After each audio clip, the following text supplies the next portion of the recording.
భారత్కు బంగ్లాదేశ్కు మధ్య జరుగుతున్న సంఘటనల్లో బంగ్లాదేశ్ భారత్ పైన చాలా తప్పుడు అవాస్తవ ఆరోపణలు చేసింది, చాలా తప్పుడు మాటలు మాట్లాడింది. అంతేకాకుండా అదే టైంలో టర్కీ నుండి ఒక డ్రోన్ని కొనుగోలు చేసింది. దాని సహాయంతో భారత్ బోర్డర్ పైన నిఘా పెట్టింది.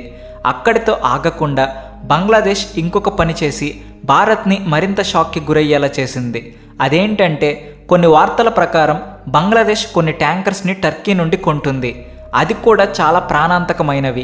ఆ ట్యాంకర్స్ కూడా ఒకటో రెండో కాకుండా చాలా ఎక్కువ సంఖ్యలో, అంటే దాదాపు 26 ట్యాంకర్స్ని కొంటుంది. మన దేశం అంటే ఈ పిచ్చి యోనస్ గడికి ఎందుకింత కోపమో ఎవ్వరికీ అర్థం కావడం లేదు. బంగ్లాదేశ్కి ఇప్పటికే $101 మిలియన్ అప్పు అధికంగా పెరిగింది. పైగా దానికి సంబంధించిన ఎలాంటి ఈఎంఐ కూడా ఆన్ టైం కట్టడంలో బంగ్లాదేశ్ విఫలమైంది. నిజానికి బంగ్లాదేశ్ అప్పులు ఎంత పెరిగిపోయింది అంటే 60-70కు పైగా దేశాలలో వాటి ఎకానమీ $101 మిలియన్ కూడా ఉండదు. ఆ టైంలో ఇండస్ట్రీస్ని పెంచి దేశ సంపదని పెంచి ఆ దేశాల కంటే ఉన్నత దేశంగా మారడం విషయం మీద ఫోకస్ చేయడం మానేసి బంగ్లాదేశ్ మాత్రం ఆయుధాలు కొనే పనిలో బిజీగా ఉంది. దీన్ని బట్టి భారత్ పైన పగ సాధించే విషయంలో బంగ్లాదేశ్ ఎంత పిచ్చెక్కిపోయి ఉంది అనే విషయాన్ని మనం క్లియర్గా అర్థం చేసుకోవచ్చు. అసలు బంగ్లాదేశ్ ఇలా ఎందుకు చేస్తుంది? టర్కీ నుండే డ్రోన్లు, ట్యాంకులు ఎందుకు కొంటుంది? బంగ్లాదేశ్ను వెనక నుండి రెచ్చగొడుతుంది ఎవరు అనేది ఈ వీడియోలో క్లియర్గా తెలుసుకుందాం.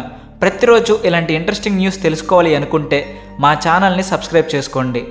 మేము ఇప్పటికే మా ఓల్డ్ వీడియోస్లో చాలాసార్లు చెప్పాము, బంగ్లాదేశ్ సరిహద్దు ఒకవైపు మొత్తం బంగాళాఖాతంతో కలుస్తుంది, అంటే అదంతా తీర ప్రాంతం.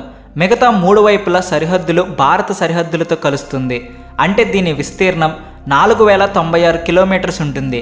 అయితే అక్కడే ఒక చిన్న భాగం మాత్రం, అంటే 271 కిలోమీటర్స్ దూరం ఉన్న సరిహద్దు మాత్రం మయన్మార్ సరిహద్దుతో కలుస్తుంది. ఇది కాకుండా వేరే ఏ దేశంతోనూ బంగ్లాదేశ్కి సంబంధం ఉండదు. ఒకవైపు అరకన్ ఆర్మీ నుండి బంగ్లాదేశ్కి ముప్పు పొంచి ఉంది. ఆ ఆర్మీ బంగ్లాపై దాడి చేసి భూభాగాన్ని కబ్జా చేసి మయన్మార్లో విలీనం చేయాలని చూస్తుంది. కానీ ఆ అరకన్ ఆర్మీ ముందు బంగ్లాదేశ్ బోర్డర్ ఆర్మీ నిలబడలేక వెనక్కి తగ్గుతుంది. ఎందుకంటే ఏ బోర్డర్లో అయితే ఫోర్స్ని, ఆయుధాలని పెంచాలో దాన్ని వదిలేసి బంగ్లాదేశ్ మాత్రం వేరే చోట, అంటే భారత్ బోర్డర్ పైన ఫోకస్ చేసి తన యుద్ధ ఏర్పాట్లన్నీ అక్కడే చేసుకోవడం ద్వారా భారత్కి తన బలాన్ని చూపించుకునే పనిలో బంగ్లాదేశ్ బిజీగా ఉంది. బంగ్లాదేశ్ చేసిన ఈ పిచ్చి పని వల్ల ఇప్పుడు ఆ దేశం పూర్తిగా చిక్కుల్లో పడిపోయింది. దేశం కష్టంలో ఉన్న టైంలో ఆ దేశ ప్రధానికి కంప్లీట్గా ఏ స్టెప్ తీసుకుని దేశాన్ని కాపాడుకోవాలో అర్థం కావడం లేదు. ఆయన తీసుకుంటున్న ప్రతి స్టెప్ ఇంకొక కొత్త ప్రమాదంలోకి దేశాన్ని తీసుకుపోతుంది. బంగ్లాదేశ్ టర్కీ నుండి ట్యాంకర్స్ కొంటుంది. వాటిని తన ఆర్మీ ఫోర్స్లో కలపాలి అనుకుంటుంది. టర్కీకి చెందిన ఓటోకార్ కంపెనీ ట్యాంకర్స్ తయారీలో బాగా పాపులర్. ఈ కంపెనీ ద్వారా తయారైన ట్యాంకర్స్ని ఇప్పటికే యుఏఈ, ఇండోనేషియా లాంటి 25కు పైగా దేశాలు వాడుతున్నాయి. అయితే ఈ కంపెనీకి సంబంధించిన ట్యాంకర్స్లో కప్లాన్ ఎంటీ ట్యాంక్ ఎక్కువగా అమ్ముడయ్యే మోడల్. ఇప్పుడు 26 ఈ ట్యాంకర్స్నే బంగ్లాదేశ్ కొంటోంది. ఇక్కడ ఆశ్చర్యకరమైన విషయం ఏమిటంటే సడన్గా బంగ్లాదేశ్ ఇన్ని ట్యాంకర్స్ని ఎందుకు కొంటుంది, అది కూడా ఎలాంటి టెస్టింగ్ లేకుండా. కొన్ని వార్తల ప్రకారం ఈ ట్యాంకర్స్ విలువ $500 మిలియన్, మన రూపీస్లో తీసుకుంటే 4000 కోట్ల కంటే ఎక్కువ ఉంటుంది. ఇంత డబ్బుని బంగ్లాదేశ్ ఎలాంటి టైంలో ఖర్చు పెడుతుంది అంటే దేశం యొక్క ఫారిన్ రిజర్వ్ వేగంగా పడిపోతున్నప్పుడు, ఇండస్ట్రీస్ బాగా నష్టాల్లో ఉన్నప్పుడు, ఇంకా విదేశాల నుండి వచ్చే ఆదాయం కూడా పూర్తిగా తగ్గినప్పుడు. ఇంకొక విషయం ఏమిటంటే బంగ్లాదేశ్ ముందుగా ఆహార పదార్థాలు కొనడానికి పాకిస్తాన్తో ఒప్పందం చేసుకుంది. కానీ మళ్ళీ బియ్యం, గుడ్లు లాంటి కొన్ని పదార్థాలని శత్రు దేశంగా భావించే భారత్ నుండే కొనుగోలు చేస్తుంది. దీని ద్వారా ఆ దేశ ఎకానమీ ఎంతగా కుంటుపడిపోయిందో అర్థమవుతుంది.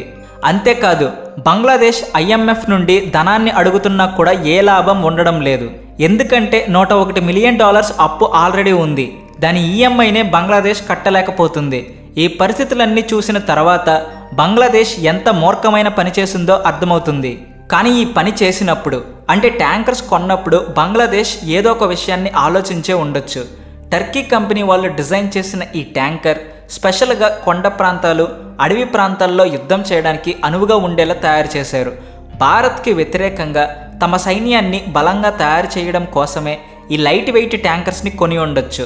ఎందుకంటే బంగ్లా ఇంకా మయన్మార్ సరిహద్దుల్లో మంచి భూభాగం ఉండడం వల్ల అక్కడ హెవీ ట్యాంకర్స్ని కూడా ఈజీగా వాడొచ్చు. అయితే భారత విషయంలో మాత్రం ఇది వేరేగా ఉంటుంది. రెండు దేశాల సరిహద్దుల్లో బురద ప్రాంతం ఉంటుంది. కొన్ని ప్రదేశాల్లో నదులు కూడా ఉన్నాయి. ఈ పొజిషన్లో అక్కడ హెవీ ట్యాంకర్స్ ఎందుకు పనికిరావు, అందుకే ఈ లైట్ వెయిట్ ట్యాంకర్స్ని కొంటూ ఉండొచ్చు. ఇది మాత్రమే కాకుండా బంగ్లా సరిహద్దుల్లో చాలా ఎక్కువ అడవి ప్రాంతం ఉంది. అక్కడుండే ఎత్తు పల్లాల్లో హెవీ ట్యాంకర్స్ ఎందుకు పనికిరావు, లైట్ వెయిట్ ట్యాంకర్స్ మాత్రమే బాగా యూజ్ అవుతాయి. దీన్ని బట్టి బంగ్లాదేశ్ భారత సరిహద్దుల్లో సైన్యాన్ని స్ట్రాంగ్ చేయడం కోసమే ఇదంతా చేస్తున్నట్టు క్లియర్గా తెలుస్తుంది. సరే, ఏదో ఒకలాగా తమ దేశాన్ని అయితే ఎకనామికల్గా బలహీనం చేసుకుంటుంది బంగ్లాదేశ్. కానీ టర్కీ నుండే ట్యాంకర్స్ ఎందుకు కొంటున్నట్టు? నిజానికి టర్కీ నుండి ట్యాంకర్స్ కొనడం విషయం గురించి ఇంతకు ముందే చర్చలు జరిగాయి. అయితే భారత చొరవ వల్ల అది ముందుకు వెళ్ళలేదు. కానీ ఇప్పుడు మహమ్మద్ యూనస్ విషయాన్ని ఇంకాస్త ముందుకు తీసుకెళ్లాడు. కొన్ని రిపోర్ట్స్ ఆధారంగా చూసుకున్నట్లయితే 2025 నుండే టర్కీ తమ ట్యాంకర్స్ని బంగ్లాదేశ్కి డెలివరీ చేసే అవకాశాలున్నాయి. ఇంక టర్కీ విషయానికి వస్తే భారత్ కూడా అప్రమత్తంగా ఉండాల్సిన అవసరం ఉంటుంది. ఎందుకంటే గత 5 ఏళ్లుగా టర్కీ భారత్ మధ్య శత్రుత్వం ఎంతగా పెరుగుతూ వస్తుందో అందరికీ తెలిసిందే. ఇంకా బంగ్లాదేశ్ ఆయుధాలు, విస్ఫోటకాలు ఏకంగా భారత్కి శత్రు దేశాలైన టర్కీ, పాకిస్తాన్ నుంచి కొనుగోలు చేస్తుంది. దానికి చైనా వెనకాల ఉండి ఎంకరేజ్ చేస్తుంది. ఇందులో చైనా ఉద్దేశం ఏంటి అంటే ఏదో ఒకలాగా బంగ్లాదేశ్ని ఆక్రమించడం. ఎందుకంటే బంగ్లాదేశ్ ఆల్రెడీ చైనా నుండి $30 మిలియన్ అప్పుగా పొందింది. ఎప్పుడైతే బంగ్లాదేశ్ ఎకనామికల్గా పూర్తిగా క్షీణించిపోయి అప్పు తీర్చలేకపోతుందో అప్పుడు చైనా బంగ్లాదేశ్లోని వేర్వేరు ప్రదేశాల్లోని చిన్న చిన్న ప్రాంతాలను కబ్జా చేయడం స్టార్ట్ చేస్తుంది. అయినా కూడా బంగ్లాదేశ్ దాని ధనమంతా టర్కీ ట్యాంకర్స్ పైన వెచ్చిస్తుంది. అయినా కూడా భారత్ భయపడాల్సిన అవసరం ఏమీ లేదు.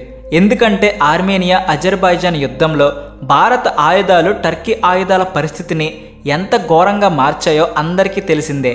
కాబట్టి భారత్కి భయపడే అవసరం ఏమీ లేదు. కొంచెం అప్రమత్తంగా ఉంటే చాలు.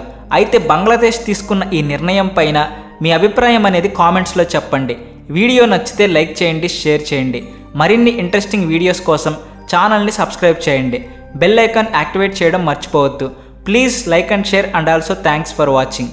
అలాగే మా ఛానల్ని మీ ఫ్రెండ్స్ అండ్ ఫ్యామిలీ మెంబర్స్కి కూడా రికమెండ్ చేయండి. Thanks for watching.